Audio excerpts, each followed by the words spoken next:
Sir ଯଦି second ସିଲେକ୍ସନ୍ରେ selection ନ ହେଲେ ତାହେଲେ କ'ଣ କରିବୁ? ଏଇଟା ଗୋଟେ ପିଲାର କମେଣ୍ଟ ଥିଲା। ତାପରେ ଆଉ ଗୋଟେ କମେଣ୍ଟ ମୁଁ ଆପଣଙ୍କୁ ଦେଖାଉଛି। ସାର୍ ମୁଁ ସ୍ଲାଇଡ୍ ଅପ୍ କରିଥିଲି, ଆଜି ଆସିଲା ଆଡ଼ମିସନ୍ ପାଇଁ କ'ଣ ଡକୁମେଣ୍ଟ ନେବି? ଏଇ ଟାଇପ୍ର ଦୁଇ ଟାଇପ୍ର ପିଲା ଅଛନ୍ତି, ଯେଉଁମାନଙ୍କର କି ଆଜି ସିଲେକ୍ସନ୍ ହେଇଯାଇଛି। ଆଉ ବହୁତ ପିଲା ଅଛନ୍ତି ଯେଉଁମାନଙ୍କର କି ସିଲେକ୍ସନ୍ ହେଇନି। ଆଉ ଯେଉଁମାନଙ୍କର ବି ସିଲେକ୍ସନ୍ ହେଇନି, ଭିଡ଼ିଓଟି ବହୁତ ଇମ୍ପୋର୍ଟାଣ୍ଟ ରହୁଛି, ନିହାତି ଭାବରେ ଲାଷ୍ଟ ଯାଏଁ ଦେଖନ୍ତୁ। ଆଉ ଆପଣଙ୍କର ସାଙ୍ଗସାଥିମାନଙ୍କୁ ମଧ୍ୟ ସେୟାର କରନ୍ତୁ। ବହୁତ ଇନଫର୍ମେଟିଭ୍ ଭିଡ଼ିଓଟି ହେବ। ପୁରା ଡିଟେଲ୍ସରେ ଆମେ ଡିସ୍କସନ୍ କରିବା। ଯେଉଁମାନଙ୍କର ବି ସିଲେକ୍ସନ୍ ଆସିଛି ସେମାନେ କ'ଣ କରିବେ, ଯେଉଁମାନଙ୍କର ବି ସିଲେକ୍ସନ୍ ଆସିନି ସେମାନେ ମଧ୍ୟ କ'ଣ କରିବେ। ଫାର୍ଷ୍ଟ କଥା ତ ଆଜି ଆପଣଙ୍କର ହେଲା 23 ଜୁଲାଇ, ଆପଣଙ୍କର ସେକେଣ୍ଡ ମେରିଟ୍ର ଆଜି ଆପଣଙ୍କର ଡାଟା ବାହାରିବାର ଥିଲା। ତ ଆପଣ ସିମ୍ପଲ୍ ପଳେଇ ଆସିବେ ଆମର ସାମ୍ସର ଅଫିସିଆଲ୍ ସାଇଟ୍କୁ। ଏଇଠି ଆପଣ ଦେଖିପାରୁଥିବେ ଆପଣଙ୍କର ନୂଆ ଅପଡ଼େଟ୍ ହେଇଯାଇଛି ଡାଟା। ତ ଫାର୍ଷ୍ଟ କଥା ତ ଆପଣ ସବୁ ପିଲା ଆପଣଙ୍କର ଆଇଡ଼ି ପାସୱାର୍ଡ଼ ଦେଇକି ଆପଣ ଚେକ୍ କରିଦିଅନ୍ତୁ ଯେ ଆପଣଙ୍କର ସିଲେକ୍ସନ୍ ହେଇଛି କି ନାହିଁ। ପ୍ରାୟ ପିଲା ଚେକ୍ ବି କରିସାରିଥିବେନି। ଏଇଟା କନଫର୍ମ ହେଇସାରିଲା ପରେ ଦେନ୍ ଆପଣ ନେକ୍ସଟ ଷ୍ଟେପ୍ କ'ଣ କରିବେ। ଦେନ୍ ଆଉ ଗୋଟେ ଇମ୍ପୋର୍ଟାଣ୍ଟ କଥା କହିଦେବା ପାଇଁ ଚାହିଁବି, ବହୁତ ପିଲା ପାରୁ ବି ନଥିଲେ ଯେ କେମିତି ଚେକ୍ କରିବୁ ବୋଲି। ତ ଆପଣ ସେଇ ଯେଉଁଠି ଦେଖେଇଲି ମୁଁ ସେଇଠି କ୍ଲିକ୍ କରିସାରିଲା ପରେ ଆପଣଙ୍କର ଏଇ ଟାଇପ୍ର ଇଣ୍ଟରଫେସ୍ ଖୋଲିଯିବ। ଦେନ୍ ଆପଣ ବାରକୋଡ଼ ନମ୍ବର ଏଇଠି ଦେବେ, ଆପଣଙ୍କର ରେଜିଷ୍ଟର ମୋବାଇଲ୍ ନମ୍ବର ଦେବେ, ଦେନ୍ କ୍ୟାପ୍ଚା ଦେବେ। ଏଇଟା ଯେଉଁ କ୍ୟାପ୍ଚା ଦେଖାହେଉଛି ଏଇ କ୍ୟାପ୍ଚାଟି ଦେବେ। କ୍ୟାପ୍ଚା ଦେଇକି ସବୁ ଉପରେ କ୍ଲିକ୍ କଲା ବେଳକୁ ଆପଣଙ୍କର ସବୁ ଡିଟେଲ୍ସ ଦେଖେଇଦେବ ଆପଣଙ୍କର ସିଲେକ୍ସନ୍ ହେଇଛି କି ସିଲେକ୍ସନ୍ ହେଇନାହିଁ। ଫାର୍ଷ୍ଟ ଆମେ ଦେଖିବା ଯେଉଁମାନଙ୍କର ସିଲେକ୍ସନ୍ ହେଇଛି ସେମାନେ ଏବେ ବର୍ତ୍ତମାନ କେଉଁ ଷ୍ଟେପ୍ କରିବେ। ଯଦି ବି ଏ ଷ୍ଟେପ୍ କରୁନାହାନ୍ତି ତାହେଲେ ଆପଣଙ୍କର ହାତରୁ ସିଟ୍ଟି ଚାଲିଯିବ। ତ ଆପଣ ନିହାତି ଭାବରେ ଏସବୁ ଜିନିଷକୁ ଧ୍ୟାନ ଦିଅନ୍ତୁ।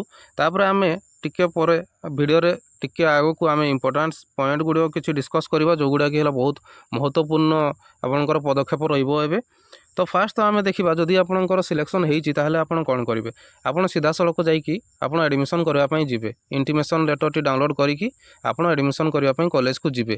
ଯଦି ଆପଣଙ୍କର ମନପସନ୍ଦର କଲେଜ ପାଇଛନ୍ତି, ଯଦି ଆପଣଙ୍କର ମନପସନ୍ଦର କଲେଜ ପାଇନାହାନ୍ତି ତାହେଲେ ଆଗ ରାଉଣ୍ଡକୁ ଆପଣ ଅପେକ୍ଷାରେ ରହିବେ। ତ ଆପଣଙ୍କୁ ଯଦି ଲାଗୁଛି ଯେ ନା ମୋର ଏଇ କଲେଜରେ ହିଁ ପଢ଼ିବାର ଅଛି ତାହେଲେ ଆପଣ ଆଡ଼ମିସନ୍ କରିବା ପାଇଁ ଯିବେ। ତ ଆପଣ କେମିତି 100% ପ୍ରପର୍ ୱେରେ ପୁରା ସଠିକ୍ ଭାବରେ କେମିତି ଆଡ଼ମିସନ୍ଟି କରିବେ ଦେଖନ୍ତୁ। ଆପଣ କ'ଣ ଡକୁମେଣ୍ଟ ନେଇକି ଯିବେ। ତ ଆପଣଙ୍କର ଆଡ଼ମିସନ୍ ଡକୁମେଣ୍ଟ ଗୁଡ଼ିକ ହେଲା କ୍ୟାବ୍ ଆପ୍ଲିକେସନ୍ କପି, ଯେଉଁଟାକି ଆପଣ ଇଣ୍ଟିମେସନ୍ ଲେଟର୍ କୁହାଯାଏ। ଆପଣ ଯେଉଁ ସିଲେକ୍ସନ୍ ହେଲା ଯେଉଁ କଲେଜରେ ଆପଣଙ୍କର ଆଇଡ଼ି ପାସୱାର୍ଡ଼ ଲଗ୍ଇନ୍ କରିକି ସେଠି ଇଣ୍ଟିମେସନ୍ ଲେଟର୍ ଥିବ, ସେଟାକୁ ଆପଣ ଡାଉନଲୋଡ଼୍ କରନ୍ତୁ। ଡାଉନଲୋଡ଼୍ କରିକି ସେଟାକୁ ଆପଣ ନେଇକି ଯାଆନ୍ତୁ। ସେଇଟା ବହୁତ ଇମ୍ପୋର୍ଟାଣ୍ଟ। ଆପଣ ଯେମିତି ଏକ୍ଜାମ୍ ଦେଲାବେଳେ ଆପଣଙ୍କର ଆଡ଼ମିଟ୍ କାର୍ଡ଼ ନେଇକି ଯାଆନ୍ତି, ସବୁଠୁ ଇମ୍ପୋର୍ଟାଣ୍ଟ। ତାହାଦ୍ୱାରା ହିଁ ଆପଣଙ୍କୁ ଏକ୍ଜାମ୍କୁ ଏଲାଉ କରାଯାଏ। ସେଇଭଳି ଭାବରେ ଆପଣଙ୍କର କମନ୍ ଆପ୍ଲିକେସନ୍ ଫର୍ମ ହେଲା ସବୁଠୁ ଇମ୍ପୋର୍ଟାଣ୍ଟ।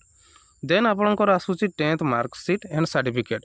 ଆପଣ ସବୁ 10th ମାର୍କସିଟ୍ ଆଉ ସାର୍ଟିଫିକେଟ୍ ସବୁ ନେଇକି ଯିବେ, ତା ସହିତ ଜେରକ୍ସ ମଧ୍ୟ ଧରିଥିବେ। ତ ଇମ୍ପୋର୍ଟାଣ୍ଟ ଜିନିଷ ଏଇଠି ହେଉଛି ଆପଣ ଏଇସବୁ ଯେତିକି ବି ଡକୁମେଣ୍ଟ ଦେଖୁଛନ୍ତି ସବୁ ଡକୁମେଣ୍ଟ ଧରିବେ। ଆଉ ତା ସହିତ ଆପଣ ୟା ଭିତରୁ ଗୋଟେ ଜେରକ୍ସ କପି ମଧ୍ୟ ନେଇକି ଯିବେ। କ'ଣ ପାଇଁ ନା ଯଦି ସେଠି ଦରକାର ହୁଏ ଜେରକ୍ସ କପି ଆପଣଙ୍କୁ ଦେବା ପାଇଁ ପଡ଼ିପାରେ। ତ ଆପଣ କ'ଣ ପାଇଁ ସେଠି ହଇରାଣ ହେବେ, ଆପଣ ଆଗରୁ ହିଁ ପ୍ରସ୍ତୁତ ହେଇକି ଯିବାର ଅଛି।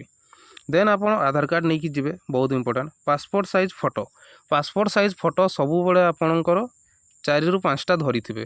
କ'ଣ ପାଇଁ ନା କେଉଁଠି ଷ୍ଟାମ୍ପରେ ମାରିବାର ଅଛି କିମ୍ବା କେଉଁ ପେପରରେ ଆପଣଙ୍କର ଫଟୋ ଦେବାର ଅଛି। ଏମିତି କରିକି ଆପଣଙ୍କୁ ନିହାତି ଭାବରେ 2-3ଟି ଫଟୋ ଦରକାର ହେଇପାରେ। ତ ନିହାତି ଭାବରେ ଆପଣ 4ରୁ 5ଟା ଫଟୋ ଧରିକି ଯିବେ। ଦେନ୍ ଆମେ ଆସିବା ବ୍ୟାଙ୍କ ପାସବୁକ୍ ନିହାତି ଭାବରେ ଧରିଥିବେ। ଦେନ୍ ରେସିଡେଣ୍ଟ ସାର୍ଟିଫିକେଟ୍, ଦେନ୍ କାଷ୍ଟ ସାର୍ଟିଫିକେଟ୍। ଏଗୁଡ଼ା ହେଲା ବହୁତ ଇମ୍ପୋର୍ଟାଣ୍ଟ ଡକୁମେଣ୍ଟ। ଏଇସବୁକୁ ଆପଣ ନେଇକି ଯିବାର ଅଛି। ଦେନ୍ ବର୍ତ୍ତମାନ ଆମେ କିଛି ଇମ୍ପୋର୍ଟାଣ୍ଟ ପଏଣ୍ଟ ଉପରେ ନଜର ପକାଇବା। ଆଡ଼ମିସନ୍ କେବଳ ନିର୍ଦ୍ଧାରିତ ତାରିଖ ମଧ୍ୟରେ କରନ୍ତୁ।